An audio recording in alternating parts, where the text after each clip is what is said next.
Alright, Nerd Army, get ready. It's going to be a bumpy one today, and as always, I'm Nerdy number 3, and today I'm going to be joined by a very special guest.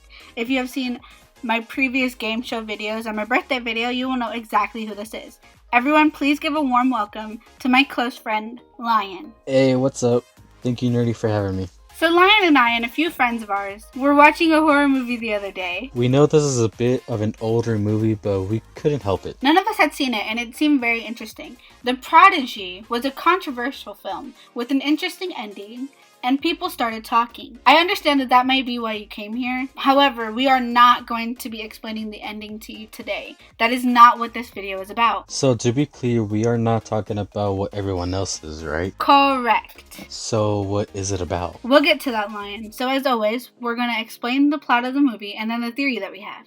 Well, more of a question. So if you haven't seen this movie, be aware this video is full of spoilers. The Prodigy movie came out in 2019. According to the critics, this movie wasn't all that good, but Lion, our friends, and I were very interested and invested in it. Also, I watch movies not according to ratings, but because I want to broaden my mind in the cinematic world. The film is about a mother and father, Sarah and John Bloom, give birth to a beautiful baby boy with heterochromia. If you don't know what heterochromia is, it is when a person has multiple colored eyes. There are two different types of heterochromia, isn't there? Correct. Central heterochromia is when a person has different colors in a single eye. And complete heterochromia is when a person has two completely different colored eyes. What the Bloom baby has is actually complete heterochromia, with one brown eye and one blue one. You know what is interesting about Miles Bloom? What? Miles, the son, was born the same day that a serial killer was killed in Ohio. Oh, that's right, he was. He was born just 5 minutes after the serial killer was killed. What was his name again? Edward Skarka wanted to tell them why it is interesting that Miles was born the day that Eddie died. Well, Squaga possessed Miles' young body,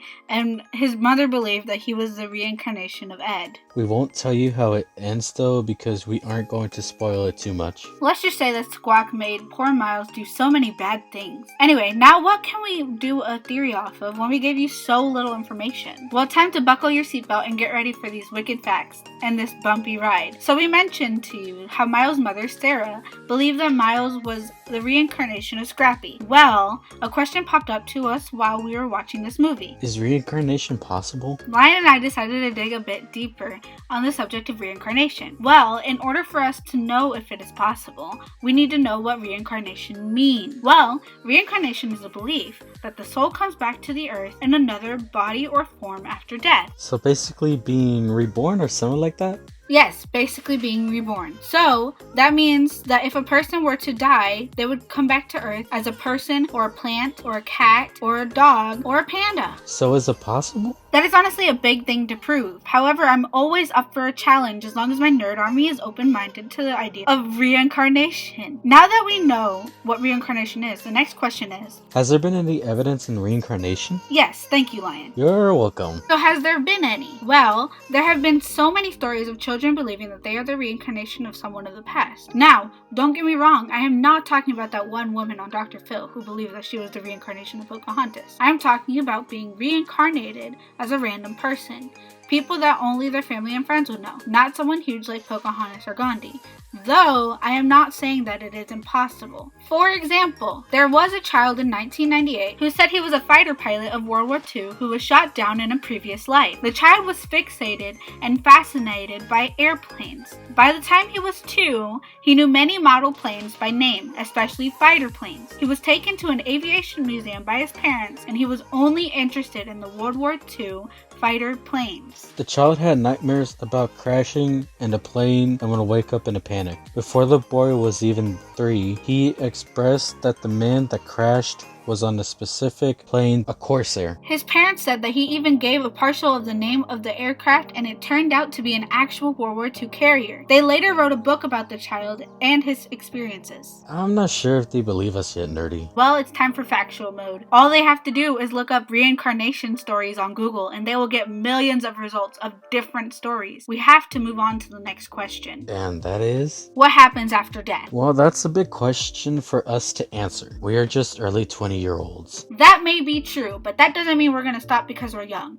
So after doing some research, I found that life after death has no specific scientific theory, but we can all agree something does happen after death. We as humans are just unsure of what it is that happens. Before we take a look at what happens after death, we have to understand that nothing ends. Even after death? Yes, even after death. We learned in science that energy never goes away. It is just transferred or changed. Newton's cradle is an example of that. Perfect example, Lion. You lift one ball and the energy transfers through the rest until the last ball. Then the ball in motion comes back and hits the other balls. Then the energy is transferred through the balls and back to the beginning ball. The cradle does not stop rocking until someone rocks it. The energy doesn't disappear. It just transfers. Well, the same could be applied to the soul. No, not that soul. That soul. How so? Well, the soul is made of millions of energy particles. And since what you said is true, energy doesn't disappear, it just transfers or changes. The soul doesn't disappear after death.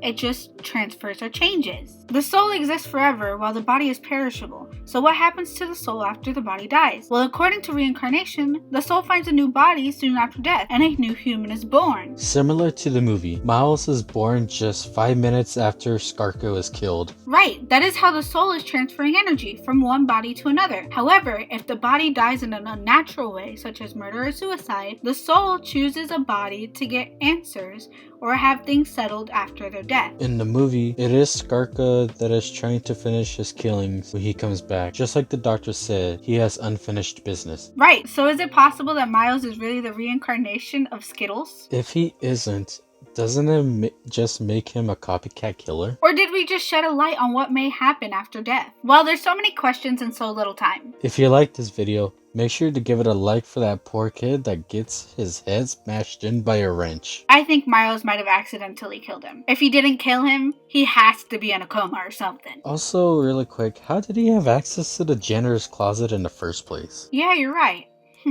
Strange. Anyway, make sure to comment down below your favorite horror movie or your favorite serial killer that you find most interesting. Mine is the Predator series. I know it is a thriller series, but still it had me on the edge of my seat. Really? Interesting. Well, see you later and remember to subscribe to become a part of the Nerd Army. And wait, don't forget to hit the bell icon so you don't miss any of our uploads. Thanks guys for watching and peace out. Here's today's shout out.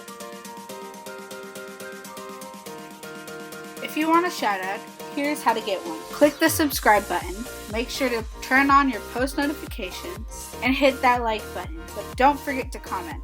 Then boom, you will get a post notification shout out.